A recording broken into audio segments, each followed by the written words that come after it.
15 മുതൽ സൗജന്യ യാത്ര എന്ന് പറഞ്ഞാണല്ലോ. ഇപ്പൊ ഇവിടെ ടിക്കറ്റ് അല്ല, നിങ്ങൾ എങ്ങോട്ടാ പോകാൻ ഉദ്ദേശിക്കുന്നത്? മംഗലത്തേക്ക്. ഞങ്ങൾ ടിക്കറ്റ് എടുക്കാൻ ഉദ്ദേശിക്കുന്നില്ല. സർക്കാർ അധികാരത്തിൽ വന്നിട്ടില്ലല്ലോ.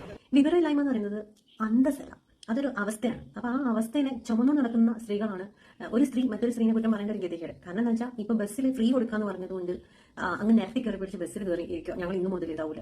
സത്യം പറഞ്ഞാൽ ഇത് നടത്തി കൊടുക്കേണ്ട ഗവൺമെന്റ് അധികാരത്തിൽ വന്നിട്ടില്ല. വരണമെങ്കിൽ തന്നെ 15-ാം തീയതി ഇപ്പൊ മുഖ്യമന്ത്രിനെ നിങ്ങളെ കിട്ടിയതേ ഉള്ളൂ ആരാണെന്നുള്ളത്. അതിന്റെ പുറകെ കുറെ കടിച്ചുവലിയായിരുന്നു.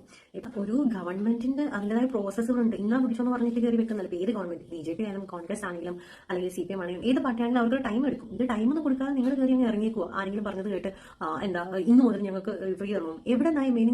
നിങ്ങൾ അറ്റ്ലീസ്റ്റ് കേരളത്തിലാണെന്നുള്ള ഒരു ചിന്ത പോലെയുള്ളൂ സ്ത്രീകൾ. എന്തൊരു കഷ്ടമാണ് ഈ പെണ്ണുങ്ങൾ. എന്തെങ്കിലും കേൾക്കുമ്പോൾ അതിന്റെ പുറകെ അങ്ങ് ചാടി ഇറങ്ങാൻ നിൽക്കുക. വിവരമില്ലായ്മ എന്ന് പറയുന്നത് ഒരവസ്ഥയാണ്. അതിപ്പം പലർക്കും ഉണ്ടാവാം. അതിപ്പോ ഒരു ലിംഗഭേദമൊന്നും ഇല്ല, ആണിനും ഉണ്ടാവും പെണ്ണിനും ഉണ്ടാവും. പക്ഷെ അതിങ്ങനെ ഒരു കെട്ടി അതൊരു എന്താ പറയാ, അതൊരു ആർഭാടമായിട്ട് കൊണ്ട് നടക്കരുത്. പ്രത്യേകിച്ച് കേരളത്തിലെ സ്ത്രീകൾ.